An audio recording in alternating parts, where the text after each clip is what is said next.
afternoon.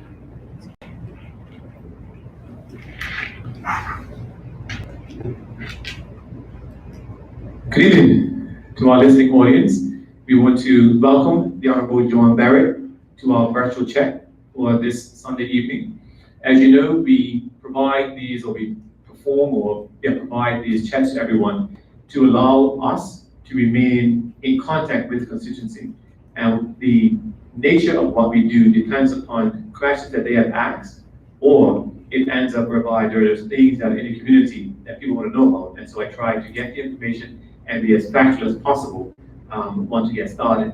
And so, Mr. Barritt, you know, obviously we just came off a PLP election, and there were several historic aspects to that. And we have talked to us about that so far. But you know, and we all know that you played a crucial role in number 9 with the now Honorable Vance Campbell. And so we wanted to reach out to you, and also we know that you have been a political commentator for a very long period of time, and you've just been a voice in the community that we've come to rely on to provide a lot of factual, objective information. And so welcome to you for this evening. Well, thank you very much, Anthony. It's good to be here, and I'm very grateful for your kind remarks. If I may say, while I helped Vance, I'm not so sure I was as crucial as he was, and I was happy to support him. But for someone who was trying for his third time, I think he'd shown commitment and dedication to the constituents in Smiths there, and I think that was probably the crucial factor in his win. Sure, and we'll get to that as we talk some more this evening. But let's go back a bit and talk about you, Mr. Barritt, first of all, in terms of your background, your education, and there were, as we talked earlier, there were 1 or 2 surprises that I saw when you gave me your resume. But we'll get to that. But just give the general public a review of your background and things that they may not know that brought you to politics and your general legal career. Anthony, that's a long journey. I probably need you to point me to specifically where you'd like me to go. But in terms of my life, I grew up in the Langton Hill area in Pembroke, near the Ducking Stool, right behind what was then the Langton Trading Company, or that's now known as the Seamart. Sure. And that was my area in which I grew up. And I went to Saltus Grammar School over the hill. Walked to school every day. Sure. And just pause 1 quick second. We'll do our technical. We got a microphone problem. Yes, any problem? Angela. Okay. So keep it. Actually, just take my mic. All right, and so I went to Saltus Grammar School and did up until probably just after middle school into senior school. And I found school, certainly Saltus Grammar School, very, I wouldn't, challenging is one word, not academically, but I was not performing well. I was having behavioral problems. I only tackled those subjects where I liked teachers, did reasonably well in them.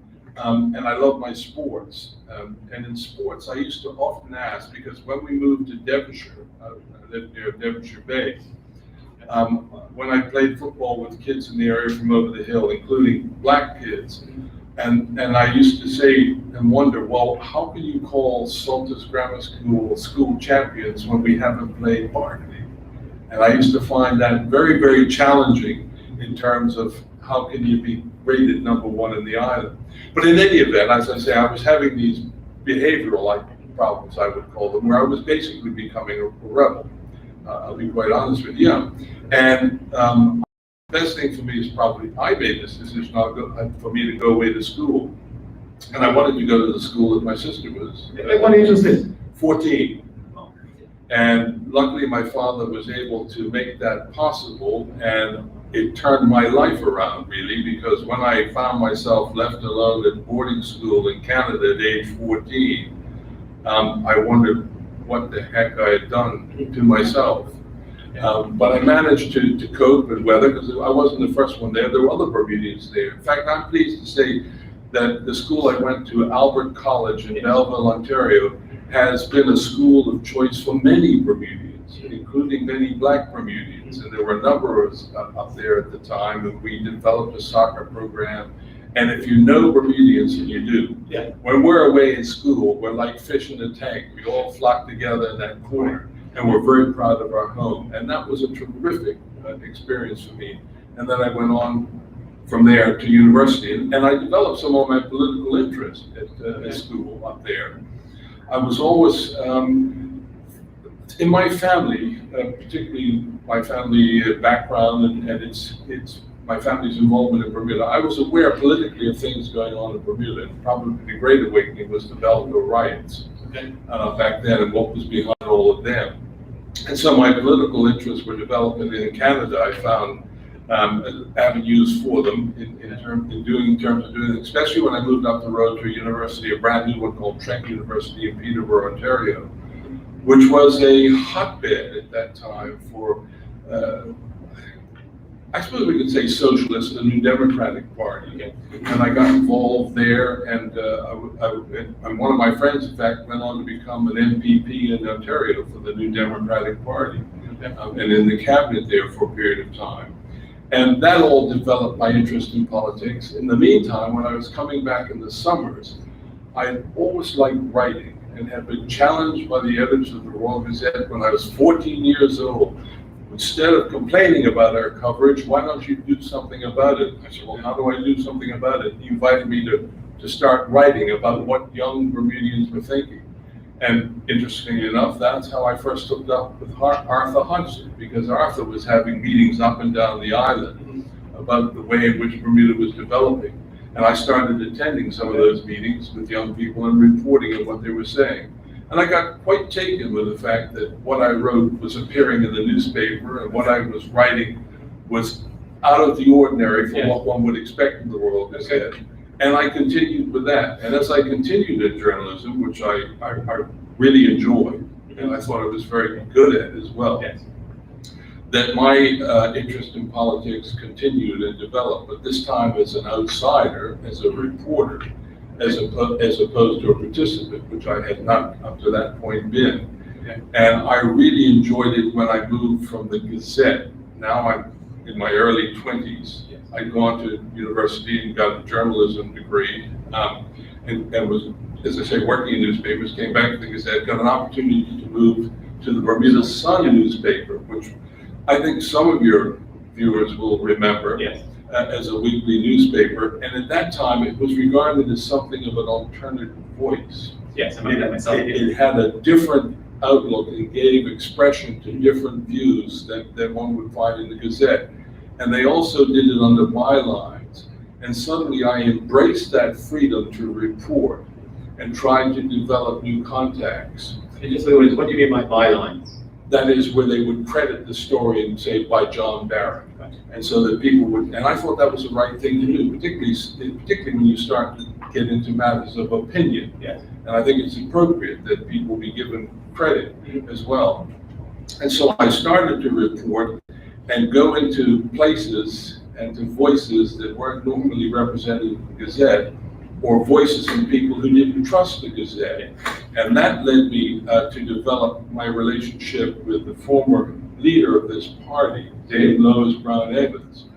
And I remember when she was leader then, convincing her that, please allow me to interview you and do a piece on you and your family as the person. I'm not into doing got you politics or to find you or get you to say something that we can make a big headline. I actually want to report so people of Bermuda would get to know you. And it took time to develop that trust, because at that time my father was a member of the UBP government. And similarly with respect to the union and reporting on union matters. I mean, these were important institutions in Bermuda which were going unreported.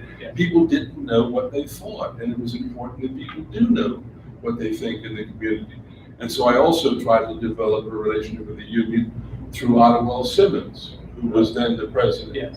And that wasn't easy, because there was a distrust of newspapers. It was almost as if you're trying to expose me in a negative light. And sometimes what was reported wouldn't always be positive, but if you were accurate and you did the good as well and treated people fairly, I developed those relationships which led to, I think, better reporting, both on a social, economic, and a political front. And I really started to enjoy that. It's interesting. So, at what stage did you decide though it was journalism? Because you said you had you called it behavioral problems at school. But so when you first went overseas, did you think, okay, I'm going to do journalism, or what got you to start that in a formal sense? Only when I ended up writing a letter to the editor complaining about their coverage as a youngster. And as I say, the editor of the newspaper challenged me and offered me an opportunity to write stuff for the newspaper and get paid for it. Okay, at that stage you were already in boarding school or you at university? No, yes, I think so. Probably about 15, 16 years old.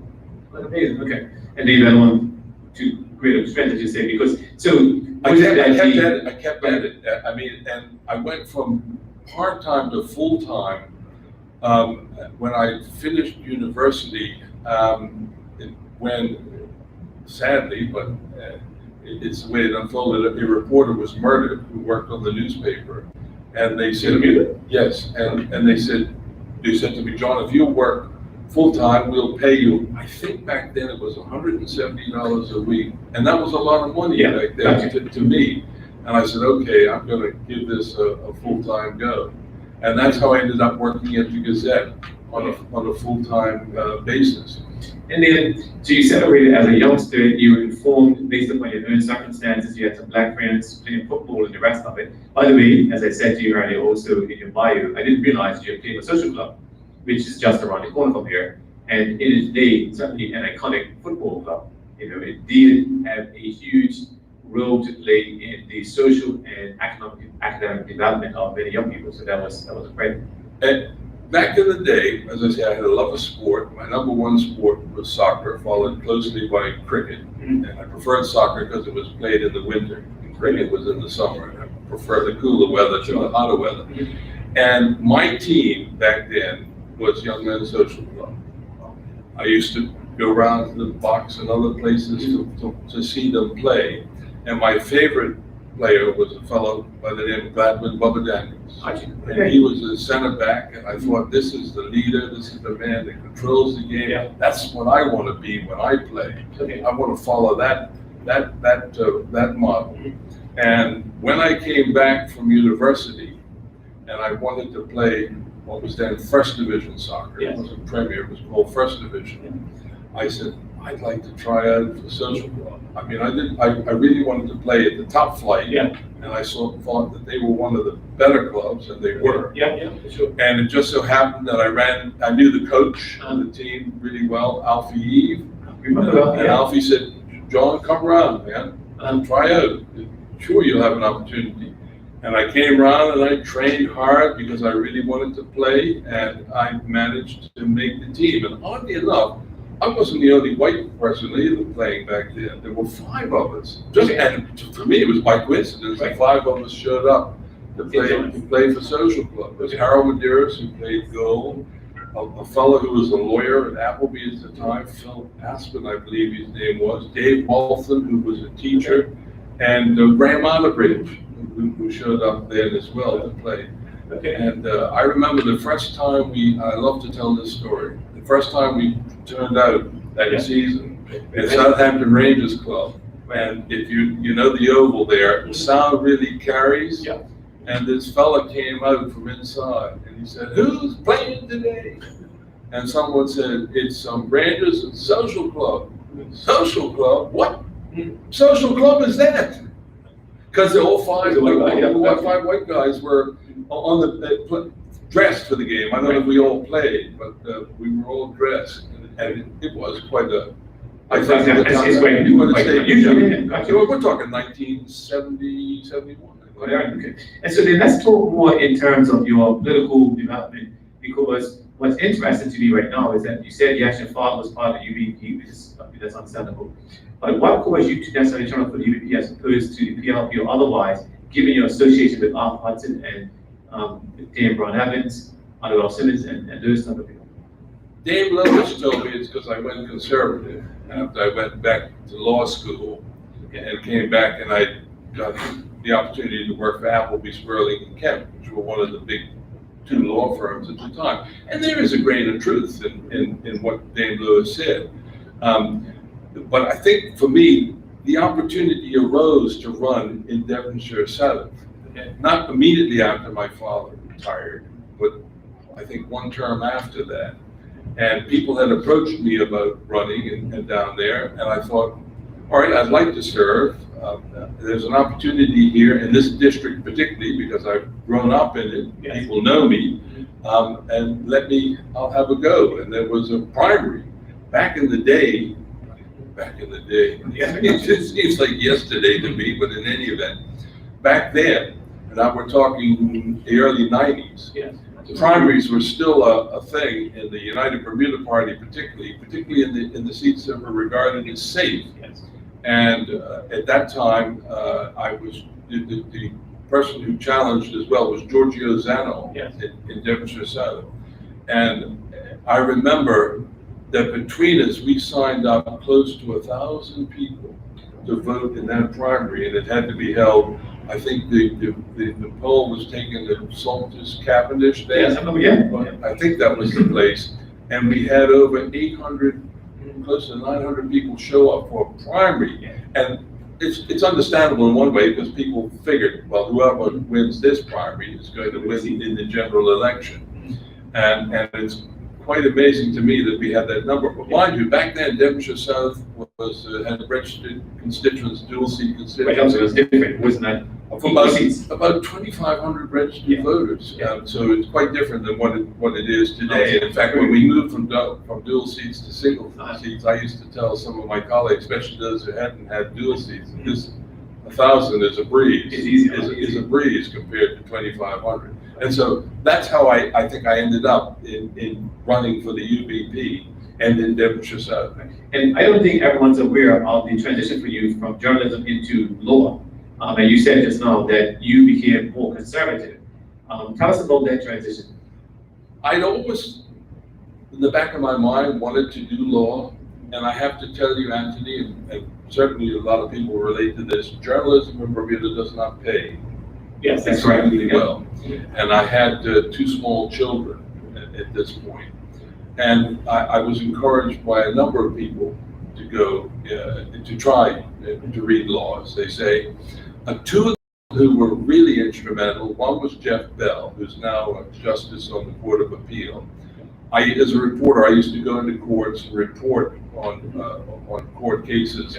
And Jeff Bell was one who would appear, and I'd talk to him regularly, and he used to say, "John, you ought to give it a try. You know, at least make the effort." Yeah. And the other person who told me that he thought I was a suitable candidate, and if I had an interest in politics, and I know you have an interest in politics, you'd be better off having law as a base than journalism. And that was the husband of Dave Lowe's Brown Evans, John Evans. I'd gotten into the family really well, and I remember we were on one of those gratis cruises that they sometimes give me as a journalism. He with his wife, and we spent an evening talking, and I said, okay, I'll give it a go. I'll give it a try. And to do that in Canada, because Canada is going to be the place for me, because my wife is Canadian. Her sister happened to live near Calgary, Alberta, where there was a university. I looked at the university. It was brand new. They seemed to be taking and targeting mature students. And I sat the LSAT up at Barritt College or Roberts Avenue on a Saturday morning, wondering what the heck I'm doing. But I did the exam, made the application, and got accepted.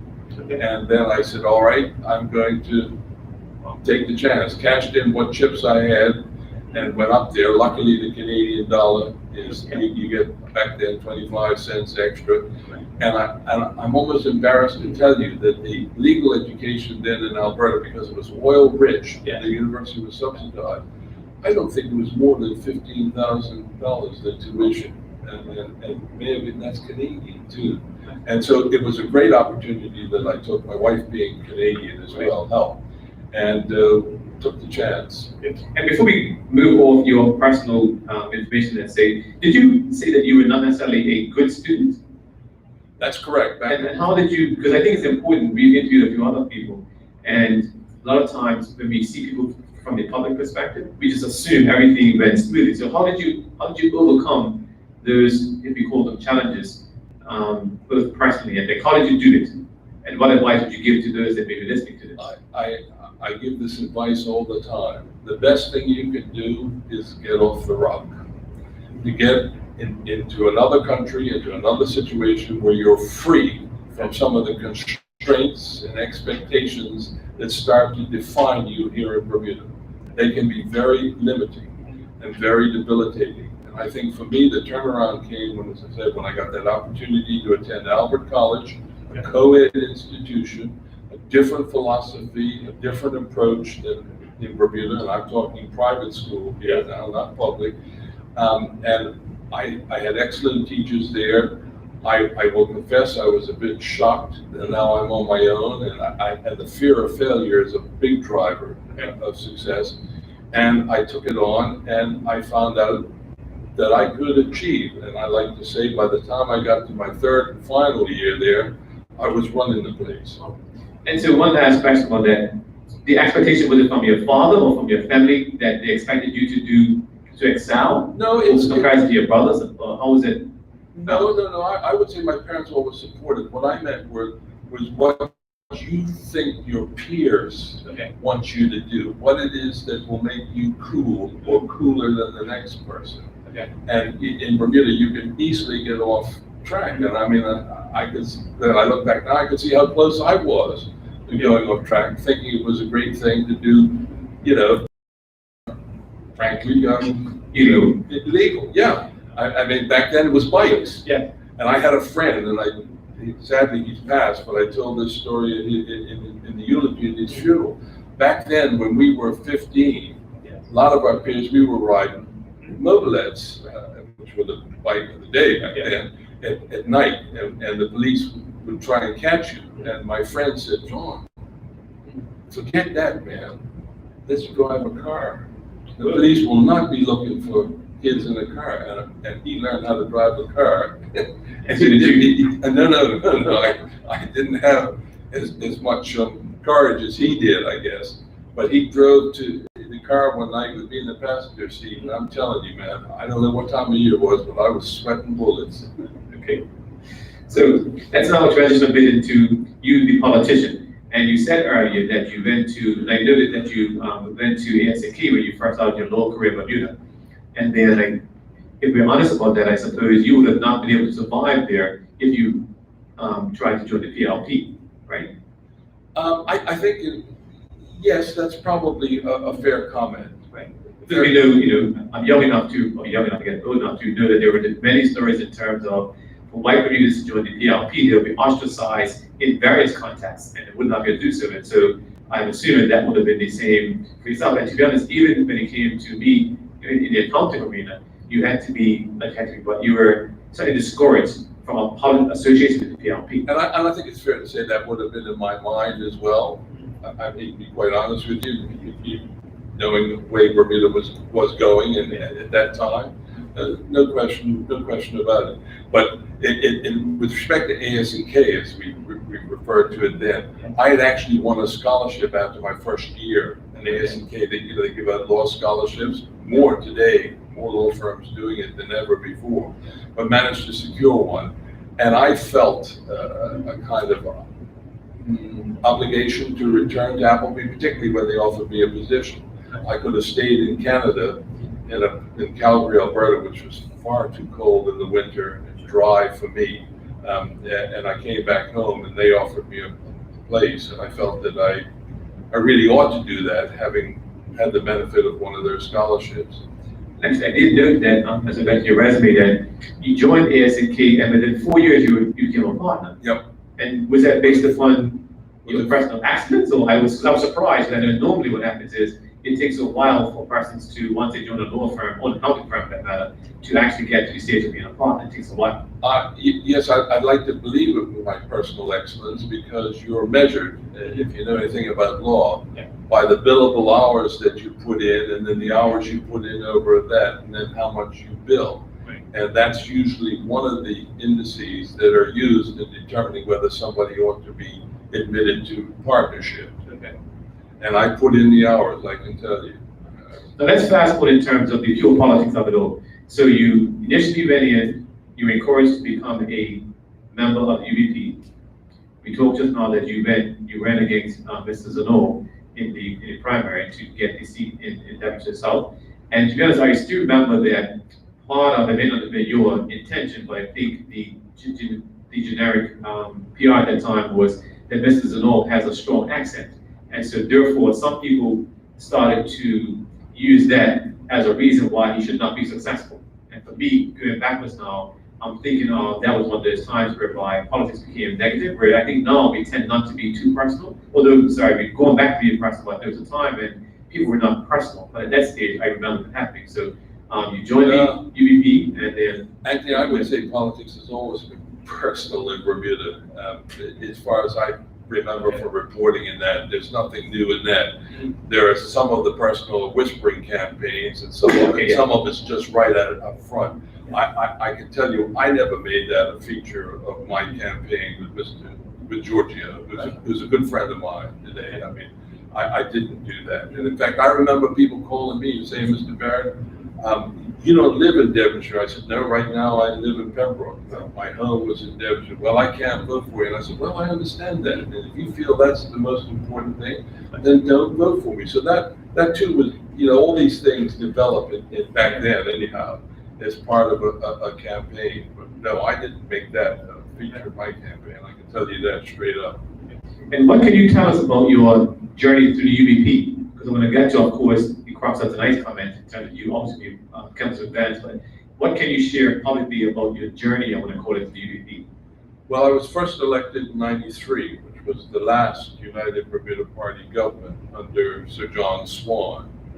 And I would say that immediately upon election, I got a baptism by fire. Okay. I hadn't had that much experience to deal with what I think was thrown at me. And now I'm not talking about issues, community issues, I'm talking about internal politics. Okay. And this is often a feature of political parties, one of the ugly features, I think, besides the political parties.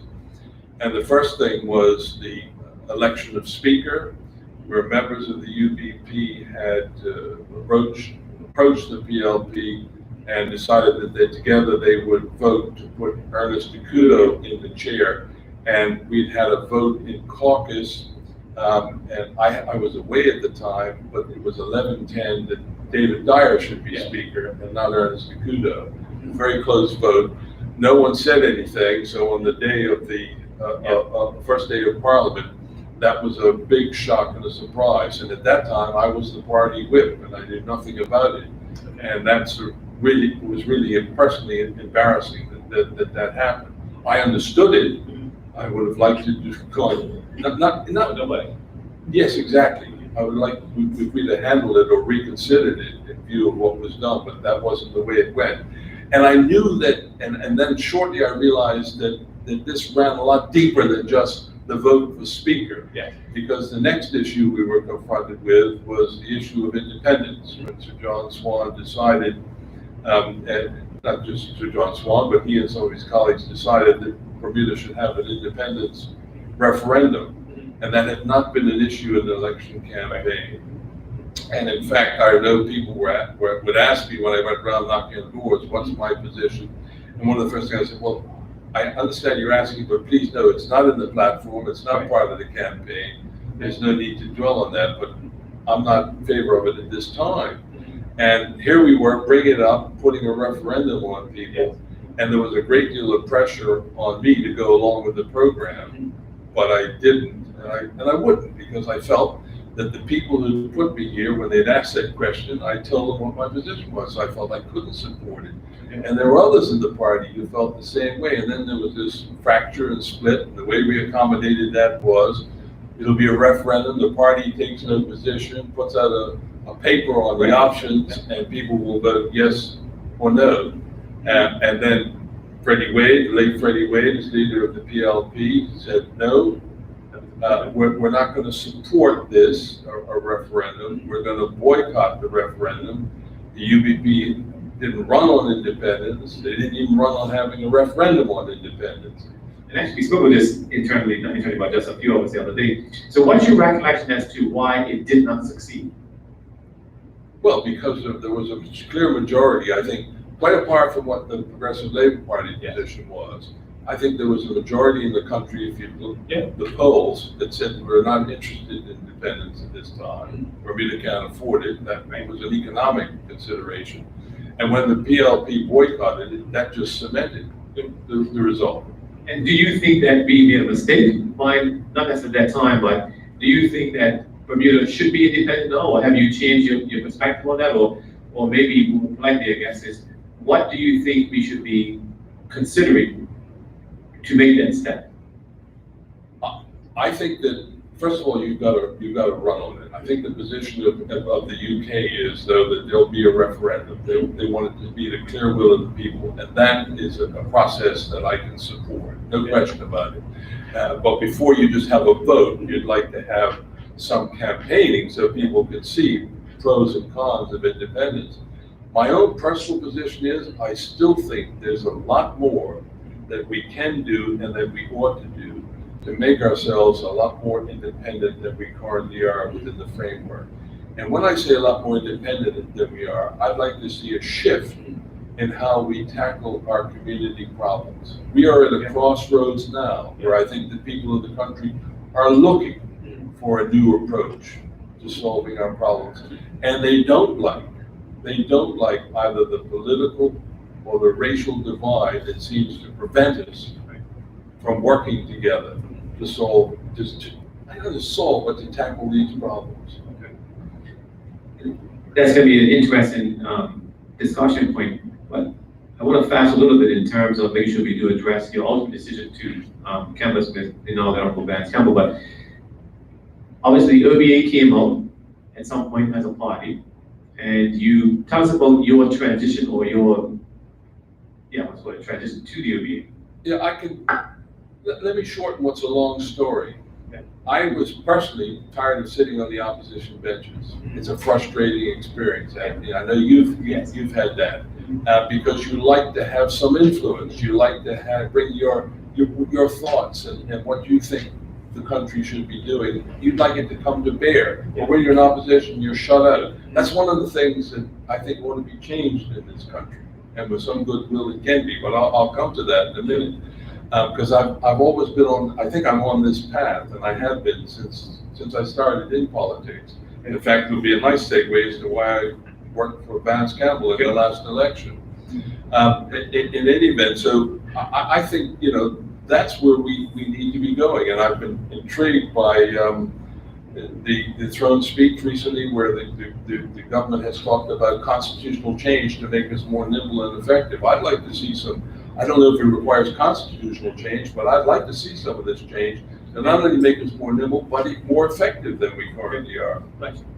And so then let's real quickly go through the OBA. Oh, you mentioned about the OBA. Your body OBA, Okay, this is general spiel I'll give you. You can tired of being on the opposition benches. Right. And we've gone into a by-election where Dr. Ewart Brown has stepped down. Mark Bean was running for the PLP in his constituency. The OBA had a candidate. The UBP had a candidate. They finished. BDA had they had a candidate. They finished third. We finished second. What's the point of finishing second or third or beating somebody else? The whole point is, if you want to bring your ideas to fruition, you've got to win the government. Yes. Yeah. And it seemed to me at the time that what was separating the BDA from the UBP was not much in terms of ideology or philosophy. So we worked real hard behind the scenes because Paula Cox was now the leader and premier of the country. And we said the election's going to be called soon. We've got to move quickly if we're going to put these two groups together. And I worked hard for that. And it came to fruition.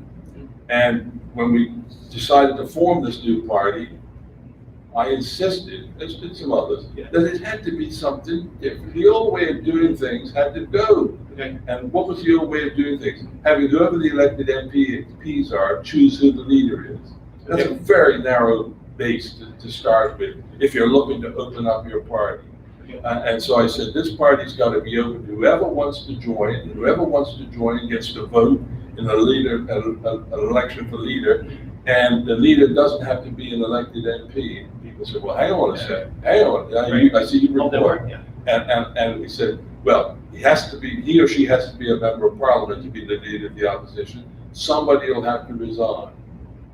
Well, that's the old story of, the chicken and the pig make a sacrifice. The chicken says, I'll lay an egg, you get the bacon. Right. And it's a hard decision to make. But I put up my hand and said, look, I'll do it. I believe the country deserves a better alternative than what we currently have. Okay. That is an alternative, as well as an alternative that appears to work, or is appealing to the current government. And so I said, when Craig Cannoneer ran and Bob Richards ran, and Craig Cannoneer won by a narrow majority, people came to me and said, John, you can't resign, including people of the Real Democratic Alliance. There'd be a mistake. And I said, I'm sorry. One thing about JB, he lives and dies by his word. I gave my word. I've got to step down. I will take Craig Cannoneer around in my constituency. You remember this? You may recall, that was the first time I ran. Yeah, 2011. I do remember, because I can pay you a compliment. And I think I told you this, and I remember some people saying, that Anthony Richardson's impressive. That's one of the best candidates that Progressive Labor ever put up in Jefferson South, because they used to write it off as a UBB stronghold. Yes. And I think I told you that. And anyways, I took Craig around, he got elected, and that was that. And then Paula Cox held off calling an election, gave the OB a chance to organize. And they managed to pull it off when the election was called. But at this stage, now I'm out. And when you're out, you're really out. Right. But on that note, one question that came, I'm not sure if you answered publicly, but was there an expectation or disappointment that you were not appointed to the Senate once the OBA won? There was an expectation on my part, because in our talks internally, we were trying to persuade other MPs to step down to allow new blood in.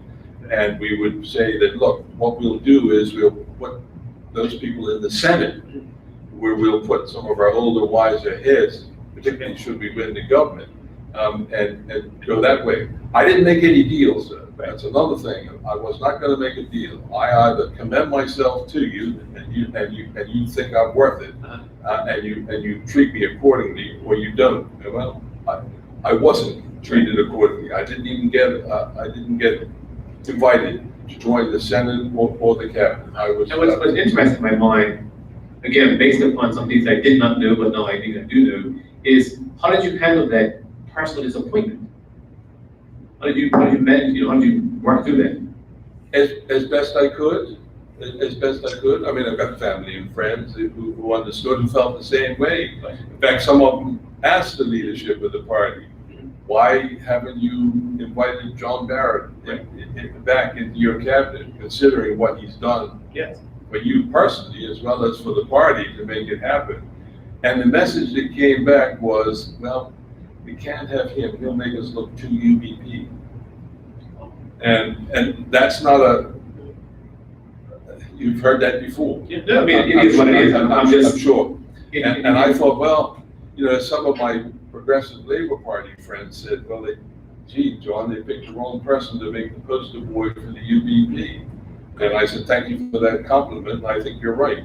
But okay, well, and so then, because I do had some contact with you, and I read obviously what you were writing and whatever, and it was interesting to see the line to, because as far as I'm aware, you never publicly expressed any dissatisfaction or what you talked about tonight, for example, about an expectation to be in the Senate. And so I appreciated that.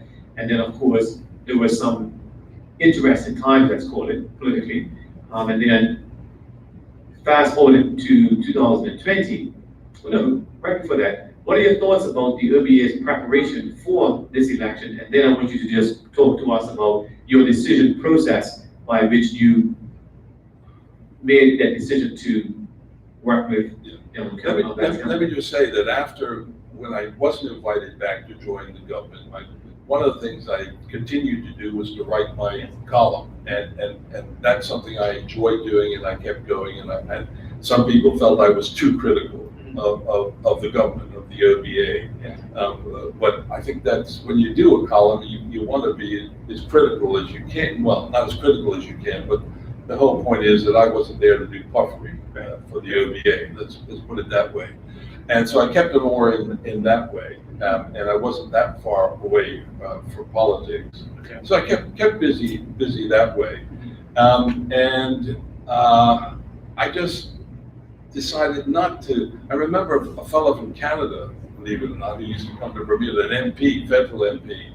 He phoned me to congratulate me on the success that the OVA had. He said, and what you've done to make it happen. I said, well, thank you very much. I wish there were others who would appreciate that. But in any event, thank you. And I told him how I felt, and I thought that I'd been, that I'd been overlooked and should not have been. He said, look, John, one thing I can tell you is not everybody likes a loser, and similarly, they don't like a sore loser, and they don't like sore winners either. Okay. So put your head down and do what you can and go ahead. So that's basically what I did. And now you asked me what I think of the OVA's preparation for this election. Yeah. The question I would say to you is what preparation? Okay. And I think that's the way most people recognize it. You got to be careful what you wish for when you start complaining about, well, it wasn't so much a complaint, but whining about there are going to be more by-elections. Yes. And there will be more people stepping down, and then all of a sudden you're faced with a general election. Yeah. You really got to be prepared, because there was talk throughout the community that one might be coming. Yeah. And it was a strong talk as well. Yeah. And the nitty-gritty of it all is the process by which you came to, because it's one thing, as we do now, to support a PLP candidate, but then you came out in an outward way, an obvious way, the frontline way, to actually canvass with and become a. So tell us about that. Well, I didn't come out write out and do a newspaper interview or something like that. I didn't think that was important, not given the reason for my supporting Vance Campbell. Not that I'm in any way embarrassed or ashamed about it, I can say that, but I said, I want to do it, one voter at a time way, because that's where it's going to come. What had happened was, and there are a number of levels to this, and I've been working with Vance at the Bermuda Housing Trust since 2000 and I'm going to say 13, quite a while, and I got to know Vance. I knew him before that, only slightly, but I got to know him. And when there was a change in government, Vance decided, he'd been on the Housing Trust, that he was going to stay there and work with me, no problem. He knew my past political affiliation, and we got along well, and we were getting the job done. And I grew to know him and to like him and to respect him and what he brought to the table, and give it. And that's public service on top of the job he had and has at SAL as CEO. Yes. And we don't really get paid for doing this work. It's public service for nothing. Yeah. And you've got to have a commitment. And when the by-election was called in Smith's West, I said, Vance and I had a chat. I said, I'll tell you what, Vance, I'd be happy to help you canvass if you need any help. Well, he took up the offer, and I said, okay. And then it morphed into a general election. Yes. I didn't take the offer back, and he was happy. I said, if you're happy to go around with me now, I'd be happy to do it. And the reason I was prepared to do it on another level is there's a personal one. Yeah. Secondly, I like what Vance brings to the table, and I think what he will bring to the House of Assembly is what is needed as well, given his background. I mean, his background, as I say, currently now as CEO of SAL, he knows which way is up. Yes. And secondly, he works hard as well as president of Young Men's Social Club. Yes, that's my He was my old club as well. And I said that I'm happy to do that. But here's the real key, and this is what I told voters. Some of them would think, oh, this is nice. We've got both parties here on my doorstep canvassing. I said, no, I'm here supporting Mr. Campbell. And then invariably the question would be why. If it wasn't asked, I'd tell people why. And I tell them, first of all, how I felt about Mr. Campbell and what he brings to the table.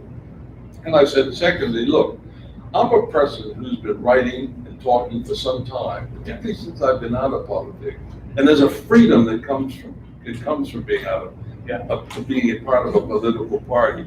Where I said, a lot of the stuff that political parties stop you from doing needs to stop. Okay.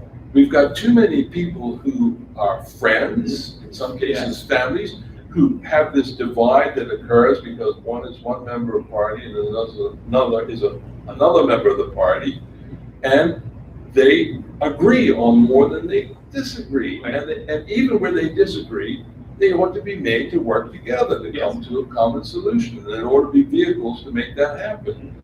And I said, look, I'm out here happy to drop that political partisanship, that divide. If I think he makes a good MP, I'm going to support him. Yes, it means I support his party, but I don't have a problem with that either. Does that mean I agree with everything that PLP has in their platform? Not necessarily, no. Say it was true sometimes of what was in the UVP platform and the LPA platform.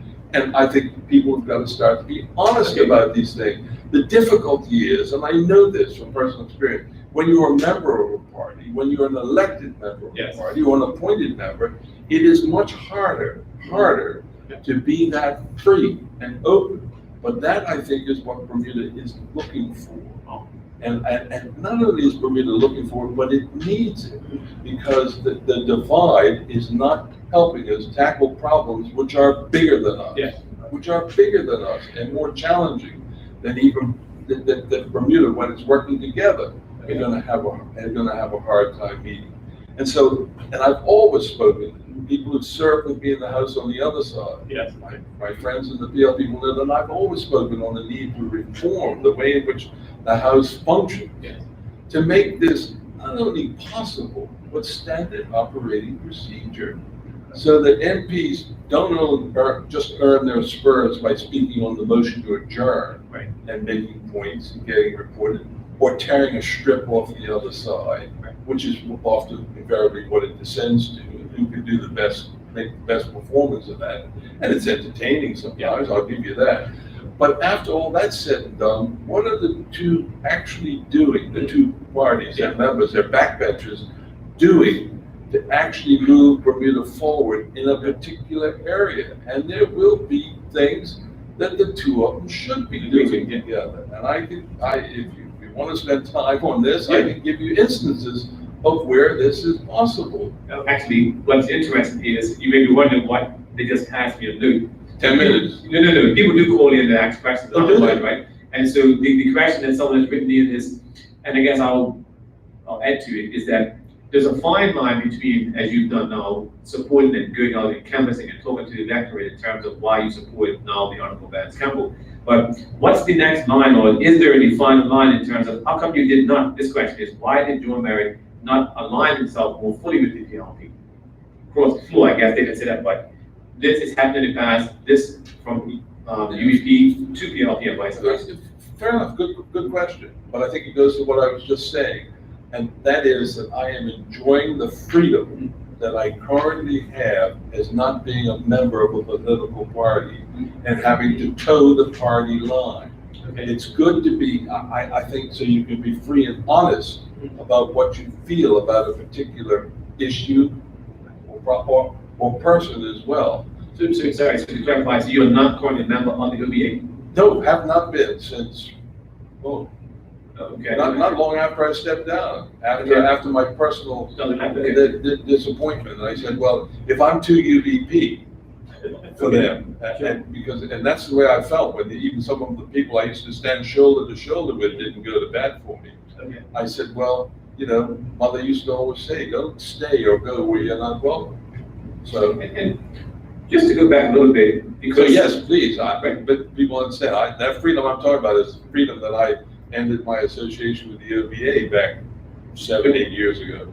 And if you can, if you will, I guess, more recently now, have you felt any sense of being ostracized within your own friends, or like had anybody said, John, forget it, are you no longer being invited, for example? Because of going back to a reality, which is still that depending upon how you align yourself, you are or are not accepted socially.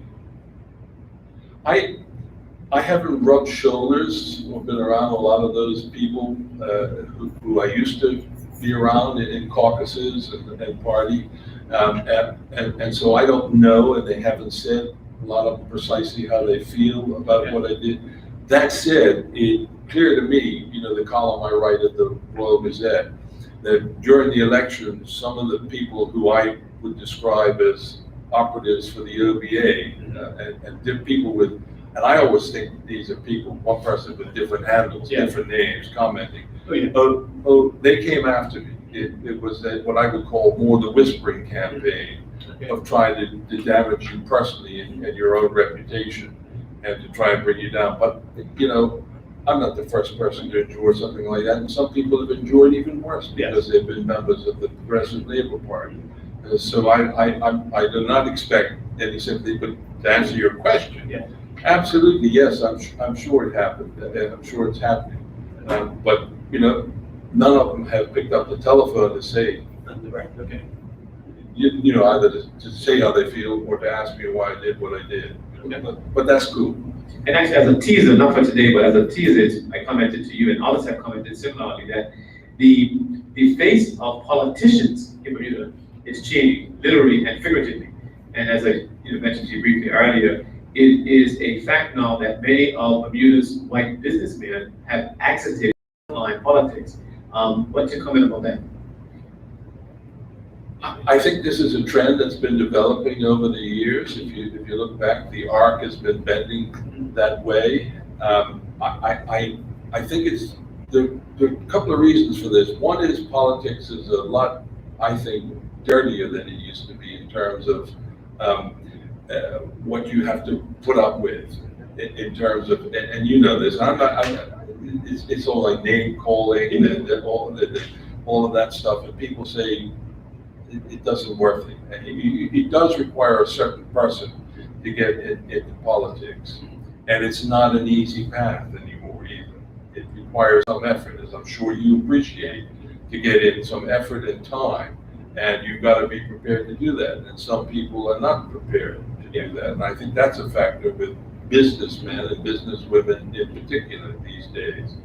And I think the other thing is people are still trying to find what they think is the right and best path for them. Okay. And they're waiting for that to develop. And the last election, I think, is an indication of this. And why do I say that? Because there are a number of people who would appear to have been supporters of the OBA who simply didn't support them. Yes. We're not certain that that's the best path for Bermuda and for them. And that is very much now out for consideration, and the Progressive Labor Party were the beneficiaries of that.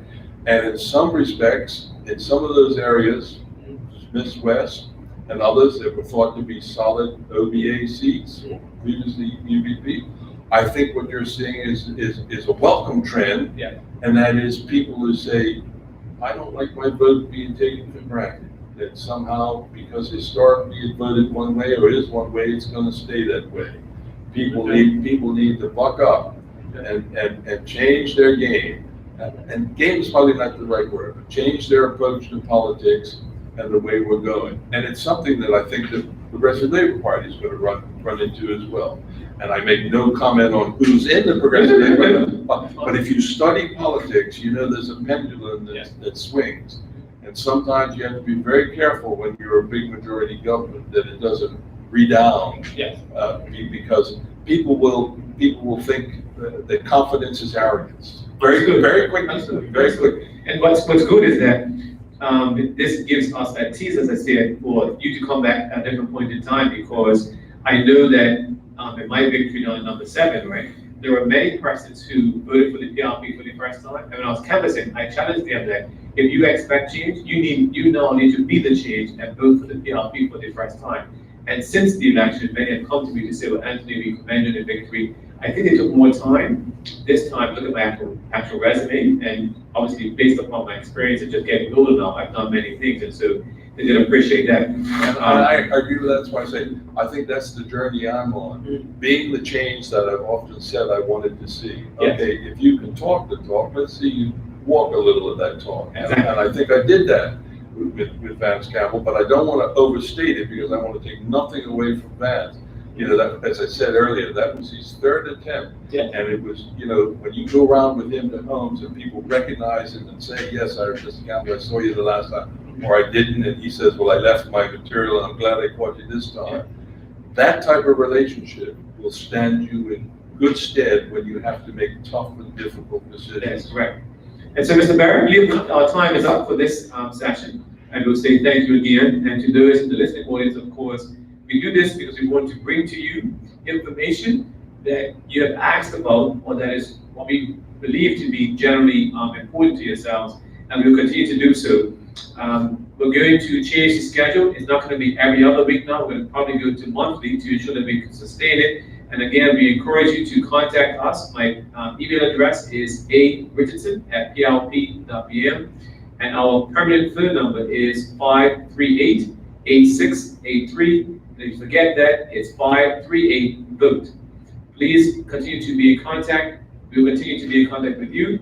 And as we approach the Christmas season, we're looking forward to everyone to have an enjoyable time. But again, do contact us with any concerns or comments you have, because I do take seriously now my role to be a representative for everyone that is in constituency number 7. So again, Mr. Barritt, the Honorable John Barritt, we want to say thank you again. Thank you. Thank you, Anthony. I enjoyed it, and I think this sort of thing is the wave of the future, the way to get in contact. But don't let it become a substitute for the personal knock on the door and meeting people at the doorstep. I still think in Bermuda that goes a long, long way. No question, and that's the hallmark of our taxi. You've got a campus. You cannot expect to continue to represent people without canvassing it. For us, canvassing is literally door to door. You got to do that. And People get to the time. You build trust. Exactly. And that is key. Yeah. Thank you. You're very welcome, Anthony. You should probably break the protocol.